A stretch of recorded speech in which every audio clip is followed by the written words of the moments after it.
parcial se lo va a contar muchas cosas. Pero bueno, ¿sí? Hemos quedado en clasificación de la cefalosporina, ¿sí? Está clasificada de acuerdo a la generación, ¿sí? Pero no porque haya sido primero, segundo, tercera y cuarta, sino también porque se debe al espectro de acción de cada uno. Seguramente todo se comercializa acá en Argentina. De primera generación tenemos la cefalexina, que es la más conocida, cefalotina, cefadroxilo, cefazolina. Segunda generación, cefuroxima, cefoxitina. La tercera, cefotaxima, ceftazidima, cefoperazona, ceftriaxona, que seguramente es la más conocida, cefizima y cefiprimera cuarta. Y ahora actualmente salió una quinta generación que va a estar dentro de esa evolución. La estructura química se llama el núcleo CFM. Fíjense ustedes, esta es la estructura química de toda la cefalosporina. Acá tiene un R1 y un R2 donde se insertan grupos químicos, ¿no es cierto?, a la estructura de la cefalosporina, y ahí se obtienen todo el resto de la misma, ¿sí? La diferencia entre cefalexina y cefadroxilo, fíjense, exactamente la misma. La única diferencia está en un grupo oxidídrico. Lo que hace es variarle algunas propiedades farmacocinéticas, nada más que eso. Mecanismo de acción sencillo, también inhibe la síntesis de la pared celular, un peptidoglucano uniéndose a proteína de la manera fijadora de penicilina, que está dentro de la pared celular, ¿sí? Y las indicaciones terapéuticas tenemos: la de primera generación son útiles para infecciones causadas por gram positivo, estafilococo y streptococo, principalmente de neumonía y osteomielitis. La de segunda generación son eficaces en el tratamiento de infecciones producidas por gram negativo, son la única útil en el tratamiento de infecciones causadas por anaerobio, ¿sí? La de tercera generación en infecciones causadas por gram negativo, como enterobacterias y pseudomonas. La cuarta generación por gérmenes gram positivo y gram negativo. O sea, ahí están viendo ustedes que el espectro de acción de un grupo a otro va variando, ¿sí? En general son considerados de amplio espectro, ¿sí? Son fármacos de segunda elección, de haber sido utilizados las primeras, generalmente son las cefalosporina, las penicilinas, siempre y cuando el microorganismo sea sensible a la penicilina y cefalosporina. Algunas patologías, tenemos neumonía estafilocóxica, acceso pulmonar, gastroenteritis, septicemia en el EPOC, ¿sí? También tenemos celulitis, principalmente infecciones de piel, forunculosis, lipimedia, angina bacteriana, bronconeumonía, infección urinaria, sobre todo en embarazadas muchas veces, endocarditis streptocóxica, enfermedades ginecológicas, cirugía colorectal. ¿Sí? Algunas de las indicaciones terapéuticas. Dentro de las reacciones adversas, lógicamente, reacción de hipersensibilidad por shock anafiláctico. Aquellas personas que son alérgicas a la penicilina pueden ser alérgicas a la cefalosporina por la similitud que hay en la estructura química, ¿sí? Broncoespasmo, urticaria, ¿sí? Dosis elevada puede provocar convulsión y alteración de la conciencia, nefrotoxicidad, puede llegar a producir necrosis tubular con la cefalotina, dolor localizado en el sitio de inyección intramuscular, tromboflebitis endovenosa, intolerancia al alcohol con cefoperazona. Generalmente cuando una persona está en tratamiento con antibiótico no toma alcohol, ¿sí? Pero en el caso de la cefoperazona y metronidazol sí hay interacciones con el alcohol. Si usted está tomando un tratamiento con metronidazol, lógicamente si llegan a tomar alcohol le produce lo que se llama un efecto de disulfiramo. El disulfiramo era una sustancia activa que se llamaba disuasivo de alcohol. ¿Por qué? Porque a la persona que era alcohólica pues se la daba escondida, disuelta en un cubo, lo que fuere, y le hacía tan mal al estómago, diarrea, vómito, náuseas, etc., que a la larga pues se llama disuasivo de alcohol. La persona que quería tomar alcohol iba a tomar alcohol y ya decía que no porque le hacía mal al estómago, ¿sí? Era una de las drogas que se quedaba como disuasivo de alcohol. Fenómeno hemorrágico, hipoproteinemia, trombocitopenia, alteración en la función plaquetaria. Hay aparición de sobreinfección por Clostridium, puede producir colitis pseudomembranosa como diarrea grave, hemorragia, dolor abdominal, fiebre, durante el tratamiento con cefalosporina. Si bien es cierto, están descritas en la bibliografía, porque en realidad las reacciones adversas que produce este grupo de fármacos junto con las penicilinas no son tan graves porque afectan a la pared celular, cosa que nuestras células no tienen. Nosotros tenemos células eucariotas que tienen membrana nuclear, en cambio acá estamos hablando de bacterias, que son células procariotas con pared celular. Después otro beta-lactámico sería el actionam. El Atronam, que viene en 1 gramo frasco ampolla, también un compuesto beta-lactámico. En un primer momento se habló del Chromobacterium violaceum, ¿sí? Una bacteria, y ahí, casi como la penicilina se extraía de Penicillium notatum, el Atronam se obtuvo de Chromobacterium violaceum. Es resistente a la beta-lactamasa, esa es la ventaja que tiene.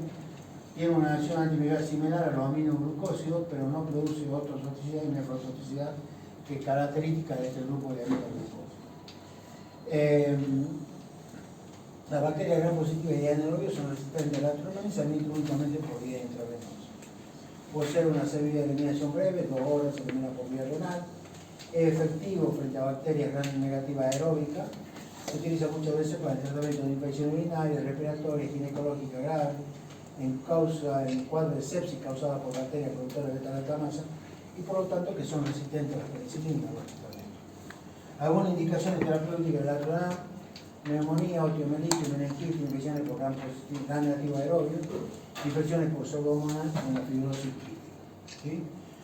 En asociación con otro grupo de fármacos, cuando sea necesario asociarla, se emplea muchas veces en la asociación de infecciones abdominales, obstétrico-ginecológicas, infecciones óseas postraumáticas, infecciones de inmunodeprimidos, en infecciones de grandes quemados, en meningitis neonatal.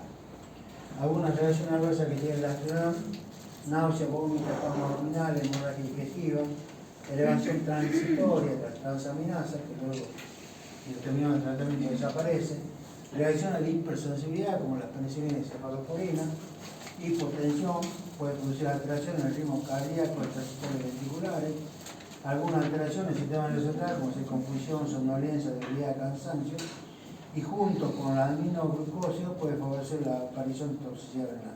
O sea que directamente con los aminoglucósidos no se tiene que aplicar en forma conjunta. ¿Sí?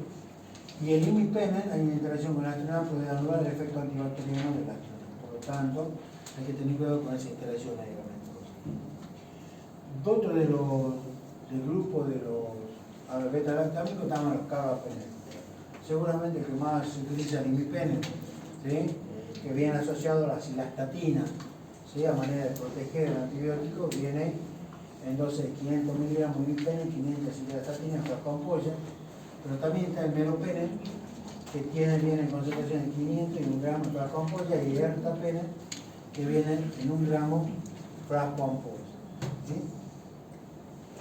Son bactericidas, tienen un amplio espectro, es lo mismo, inhibe la síntesis de la pared celular con el mecanismo de acción, ¿sí? Tiene un espectro un poco más amplio que el resto de los beta-lactámicos, no se absorben por vía oral, por eso es la limitación parenteral, y se eliminan por vía renal. No se debe mezclar en la misma solución para infusión con otros carbapenémicos ni con otros quimioantibióticos, o sea que se lo debe administrar solo. El imipenem, que seguramente están en todos los hospitales, inhibe la degradación del líquido antibiótico por acción de una pelipeptidasa en los túbulos renales. Por eso es que va asociado a la cilastatina, porque cuando llega el imipenem a los riñones, ¿no es cierto?, puede ser destruido el antibiótico por esta enzima, ¿no es cierto?, una dispeptidasis que hay en los túbulos renales. Entonces, la cilastatina evita esa degradación y hace que la concentración de imipenem en sangre sea mayor. Como dije, inhibe la síntesis de pared celular, ¿sí? Y es resistente a la hidrólisis de casi toda la beta-lactamasa. ¿Sí? O sea, en caso de ser utilizar penicilina, se puede siempre utilizar imipenem, siempre y cuando el microorganismo sea sensible a la acción de ese antibiótico. Algunas aplicaciones terapéuticas: infecciones polimicrobianas, mixtas, graves o resistentes a otros microorganismos, infecciones causadas por el tetrococo, estafilococo aureus, epidemitis, ¿sí? Y algunas enterobacterias, por la pseudomonas, por el bacterióide frágiles, ¿sí? Entonces tenemos meningitis bacteriana, infección en la porción inferior de la vía respiratoria, infecciones abdominales, del aparato reproductor femenino, neumonía grave, infecciones de piel, tejido blando, huesos, articulaciones, y algunas reacciones adversas, principalmente náusea, vómito, diarrea, que generalmente siempre producen todos los fármacos, este tipo ¿cómo se llama?, de reacción adversa, dosis elevada, lo mismo que la penicilina puede llegar a convulsionar. En pacientes ancianos con antecedentes de epilepsia puede precipitar la aparición de convulsiones, flebitis se administra por vía intravenosa, dolor intenso por vía intramuscular, puede aparecer una reacción de hipersensibilidad cruzada. Si alérgico a la penicilina cefalosporina, puede ser alérgica también a este tipo de antibióticos. Y lógicamente alguna elevación de la enzima hepática como el GOT-GPT y de la LDH. Y por último, dentro de los beta-lactámicos tenemos los inhibidores de la beta-lactamasa, ¿sí? En realidad, que son el ácido clavulánico, el sulbactam, el tazobactam, y el último que salió, y hay otro que es nuevo, el avibactam. ¿Sí? El ácido clavulánico viene asociado a la amoxicilina, ¿sí? La amoxicilina viene en diferentes concentraciones. El sulbactam va asociado a la ampicilina, o también puede ir asociado a la amoxicilina. El tazobactam va asociado a la piperacilina, que es la penicilina que vimos al comienzo. Y el avibactam va asociado a la ceftazidima, tiene 2 gramos de ceftazidima y 0,5 gramos de avibactam, ¿sí? En realidad todo esto carece de actividad antimicrobiana, inhiben competitivamente la beta-lactamasa de diversas especies bacterianas, potencian la actividad de la penicilina y cefalosporina y aumentan la espectro de acción de la beta-lactamasa. Por ejemplo, si la amoxicilina, por ejemplo en el caso del pulmón dentario, no se le da amoxicilina sola, va con el ácido clavulánico. ¿Por qué? Porque ahí me está cubriendo los gran positivos aerobios y algunos fármacos de algunos microorganismos anaerobios también. Porque si no, tienen que darle amoxicilina para cubrir los aerobios y metronidazol o clindamicina para cubrir los anaerobios.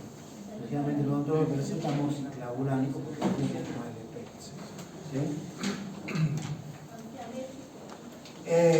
Lógicamente, si yo alérgico a la penicilina o a la cefalea puede dar una reacción alérgica. ¿Sí? Infecciones del aparato respiratorio, biourinaria, las mismas indicaciones que tienen las penicilinas y cefalosporina. Lo que hacen esto es aumentar la concentración de fármacos en sangre. No tiene actividad terapéutica. ¿Sí? Cirugía maxilofacial, otorrinolaringológica, torácica, ortopédica, traumatológica, plástica, urológica, obstétrico, ginecológica, digestiva. O sea, claramente son las mismas indicaciones que tienen las penicilinas y cefalosporina. Está claro eso, pero en realidad el clavulánico, ¿sí? El clavulánico, el sulbactam, el tazobactam y el avibactam no tienen actividad terapéutica. Es proteger al antibiótico de la enzima, sobre todo la beta-lactamasa, de tal manera que aumenta la concentración del antibiótico en sangre. ¿Está claro eso? Como el agua turbia, ¿sí? Y el último grupo, porque ya casi no tenemos tiempo, de festejo, tenemos el aminoglucósido. ¿Sí? Los aminoglucósidos, la misma palabra dice, tienen grupo amino y tienen azúcar en la molécula. Si ustedes se fijan acá, ¿sí? Acá está el azúcar, acá tiene un azúcar, ¿sí? Acá están los grupos amino, están los grupos amino, por eso se llaman aminoglucósidos todos. O sea, que todos tienen casi la misma estructura básica. ¿Sí? ¿Qué tenemos acá? La estreptomicina, que se utiliza para TBC. ¿Sí? Viene un gramo fracón. La amicacina viene en 500 gramos por gramo. Tobramicina viene en 300 miligramos en 5 veces de solución para nebulizar, son ampollas, pero también vienen gotas oftálmicas que son las más utilizadas en los hospitales, sobre todo en los México. La tobramicina puede estar asociada a la dexametasona en gotita oftálmica. La gentamicina, que vendría a ser la estrella del grupo, ¿sí? Porque es la más utilizada de este grupo, viene de 20, 80, 400 miligramos fracón ampolla y viene en crema de 0,1% en pomada de crema de 15 gramos.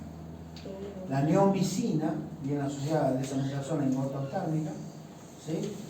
Al 0,1% en 5 mililitros. La neomicina viene asociada al sulfateazol en comprimido, ¿sí? Con procedimiento diarreico, y viene la canamicina como último, que casi no se utiliza. Es que no está comercializada acá en Argentina. Pero acá hay alguna muestra. ¿Cuál es el nombre genérico? Esos son nombres genéricos. Yo no estoy con el comercial. ¿El que dice sulfatiazol? Claro, el nombre genérico acá, ¿dónde está?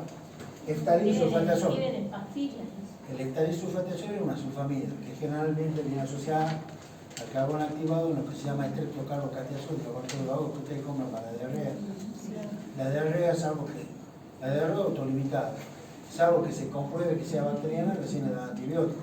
Si no, así como viene, se va. ¿Sí?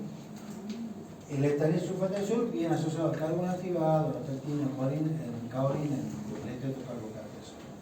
¿Sí? En este caso, seguramente lo podemos utilizar como antidiarreico siempre y cuando haya una diarrea bacteriana y el microorganismo sea sensible a la neomicina, porque la neomicina en sí es muy tóxica. Es muy tóxica. ¿Sí?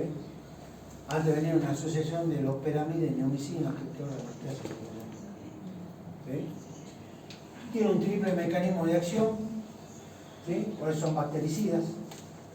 Por un lado inhiben la síntesis de proteína uniéndose a las unidades 30S y 50S.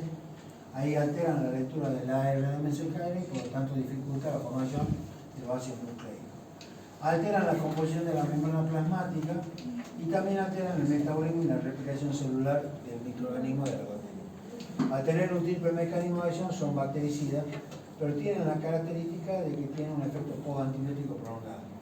O sea, después de la última toma del antibiótico, el efecto va a durar, después que se le pasen las 8 horas, dura 5 o 6 horas más. Cada uno de estos antibióticos, ¿no es cierto?, sobre todo esta parte, tiene un efecto postantibiótico. Hablamos de la gentamicina porque es el que más se utiliza, ¿no es cierto? El más se utiliza el efecto postantibiótico. ¿Sí? Y la destrucción va a depender de la concentración. A mayor concentración, lógicamente mayor efecto bactericida. Tiene una elevada actividad frente a los gram negativos. ¿Sí? Administrado por vía oral, su biodisponibilidad es prácticamente nula, por eso que vienen en ampolla y vienen en gota oftálmica, ¿sí? Excepto la neomicina que se administra por vía renal o vía oral por ser muy tóxica. Atraviesan la barrera placentaria, pero no la hematoencefálica. Todos tienen un estrecho margen terapéutico. ¿Sí? Se utilizan principalmente en infecciones graves causadas por bacterias, o sea, bacilo aerobio gram negativo, alguna bacteria gram positiva, aerobio y microbacterias. Es frecuente la administración con los beta-lactámicos frente a estos microorganismos, ya que se produce un efecto sináptico y se previene el desarrollo de bacterias. O sea que se puede, no se administra con un beta-lactámico, pero viales separados, no juntos, porque si no se inactiva. ¿Sí? El uso prolongado debe restringirse únicamente a infecciones parcialmente mortales. ¿Por qué? Porque tiene un efecto, unas reacciones adversas que son bastante graves. Aplicaciones terapéuticas, bacilo aerobio gram negativo, bacteriemia, sepsis, infecciones respiratorias graves, infecciones de la vía urinaria causadas por gérmenes resistentes a la penicilina y cefalorina, y finalmente se utiliza la gentamicina. Infecciones causadas por el estreptococo, enterococo asociado a penicilina buscando un efecto sinérgico. Por ejemplo, algunas aplicaciones terapéuticas, acá la tuberculosis únicamente el estreptomicina, no los otros, ¿sí? Asepsia pulmonar, pancreático, peritonitis, neumonía, infecciones urinarias. ¿Cuál? Anterior. Las infecciones causadas por el estreptococo y enterococo asociado a penicilina con un efecto sinérgico, siempre y cuando se administren por separado, no juntos, ¿no? Porque si no es inactivo uno con otros. ¿Sí? Aplicaciones terapéuticas, lógicamente la tuberculosis que va a estar la estreptomicina, que es el único del grupo para la tuberculosis. Acceso pulmonar, pancreático, peritonitis, neumonía, infecciones urinarias, infecciones de oído conjuntivas, por eso también viene gotita oftálmica, infecciones asociadas a neutropenia, bacteriana, endocardite bacteriana, meningitis bacteriana, cuando los otros fármacos no han estado beneficiosos en el tratamiento. ¿Sí? Y las reacciones adversas son bastante complicadas. Primero, la autotoxicidad. ¿Sí? La incidencia de 0,5 al 5% de los casos. Alcanza concentraciones muy altas en el endolinfa y en la perilinfa del oído interno, donde la semivida de eliminación en 10 horas tiene una semivida de eliminación bastante prolongada.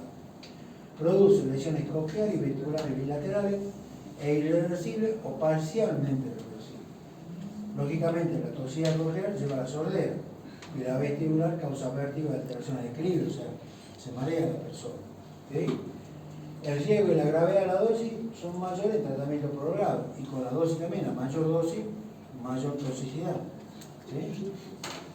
Otras son la nefrotoxicidad, que alcanza el 5 al 25% de los pacientes.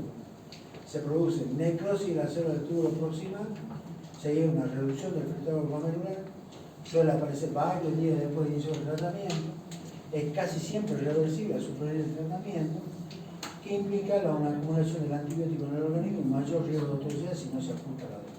Por ahí es necesario ajustar la dosis, no necesariamente retirar el tratamiento. ¿Sí? y el bloqueo neuromuscular. ¿Sí? Produce debilidad de la musculatura respiratoria, parálisis flácida, miriasis. ¿Sí? Esto se produce cuando se dan dosis altas del antibiótico. ¿Sí? Por vía intrapleural, intraperitoneal o en forma de bolo intravenoso. Se recomienda la infusión intravenosa del medicamento. Lógicamente, como todos los fármacos, molestias gastrointestinales, náusea, vómito, diarrea, es teratogénico y en forma tópica puede producir resistencia, por lo tanto se debe discontinuar la misma. ¿Cuáles son las formas tóxicas? Salvo, por ejemplo, la úlcera varicosa, muchas veces se emplea gentamicina, ¿no es cierto?, para ese tipo de úlceras. ¿Sí? Es algo que está indicada para eso. Hay otros antibióticos, como la muperosina o el ácido fusídico, que son específicamente tópicos. ¿Sí? Porque por ahí la persona va rotando, pasa de la sulfadiacina alta, que es el Plasur, pasa por el ácido fusídico, pasa por la muperosina, pasa por la gentamicina. Pero hay formulaciones que vienen en asociación de gentamicina, miconazol, y vienen en asociación con corticoides, que el Macril, Qualidem, ¿sí? Que son, es así. Entonces, es así puede, si nosotros usamos mucho tiempo, puede llevar a resistencia al sector de la gentamicina. Pero también constituye un uso irracional. Si vos tenés un problema micótico, ¿para qué querés la gentamicina? ¿Sí? ¿Entendés? O sea, Profe, ¿qué puede decir de la terminafina? la terminafina es un antimicótico. Pero eso ya después cuando vemos que forma parte del grupo que te pongo con un antimicótico. Tenemos tiempo al último. Ahí está, también está el fluconazol, el isofulvina. Se administra de forma intramuscular endovenosa, se diluye en 50 a 100 ml de solución fisiológica de troza, se inyecta mediante infusión continua, 10 minutos de duración en las pautas tradicionales y aún más en las pautas de los. Lo que se recomienda muchas veces ahora para reducir un poco la reacción adversa es administrar una suave al día. ¿Para qué? Para aprovechar ese efecto antibiótico que tiene. ¿Sí? Y evitamos la reacción adversa. En las pautas tradicionales se aplica cada 2 o 3 dosis y se administra cada 8 o 12 horas, según la dosis. ¿Sí? Eso es en la práctica. Bueno, después de esto, no sé si le da más o menos en la próxima clase.